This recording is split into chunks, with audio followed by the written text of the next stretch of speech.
നമസ്കാരം. മലയാളി വാർത്തയിലേക്ക് സ്വാഗതം. കോളിളക്കം സൃഷ്ടിച്ച മാസപ്പടി കേസിന്റെ എൻഫോഴ്സ്മെന്റ് ഡയറക്ടറേറ്റിന്റെ ചോദ്യം ചെയ്യലിന് ഹാജരായ മുഖ്യമന്ത്രിയുടെ മകൾ വീണ വിജയൻ ഒടുവിൽ കൂളായി പുറത്തേക്ക് വന്നു.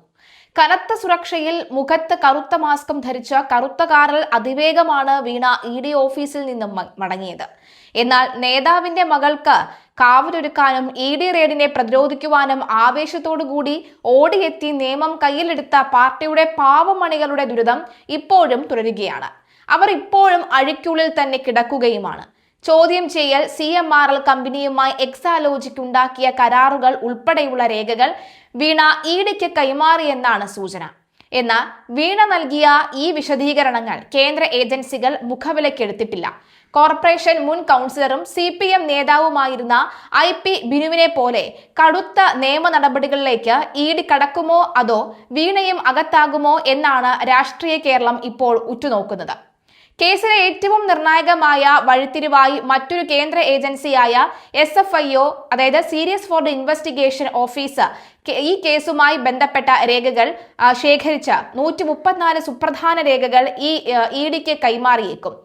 ഈ രേഖകൾ കൂടി ലഭിക്കുന്നതോടുകൂടി അന്വേഷണം പുതിയ തലത്തിലേക്ക് മാറും. SFIO നൽകുന്ന ഈ 134 രേഖകൾ ലഭിച്ച ശേഷം അവ വിശദമായി വിശകലനം ചെയ്യാനാണ് ഇ.ഡി ഉദ്യോഗസ്ഥരുടെ തീരുമാനം.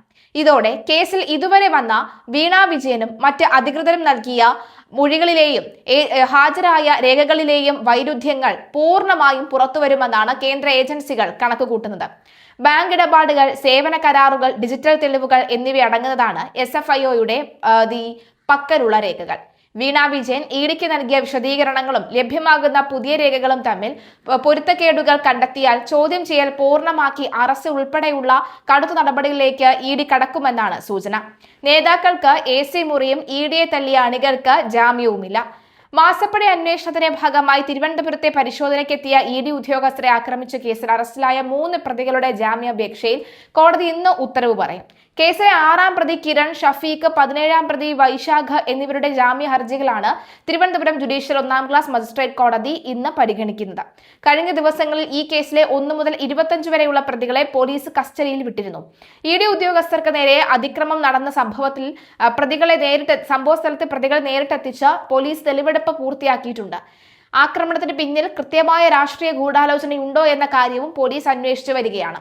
സുരക്ഷാ ഭീഷണികൾ നിലനിൽക്കുന്ന പശ്ചാത്തലത്തിൽ പ്രതികൾക്ക് ജാമ്യം അനുവദിക്കുന്നതിനെ പ്രോസിക്യൂഷൻ ശക്തമായി എതിർക്കുമെന്നാണ് സൂചന. നേതാക്കളുടെ മകൾ ചോദ്യം ചെയ്യലിന് ശേഷം കറുത്ത കാറിൽ സുരക്ഷിതമായി മുങ്ങുമ്പോൾ അവർക്ക് വേണ്ടി ക്രമസമാധാനം തകർത്ത അണികൾക്ക് കോടതിയിൽ നിന്ന് പോലും ആശ്വാസം ലഭിക്കാത്ത അവസ്ഥയാണ് നിലവിൽ ഉള്ളത്.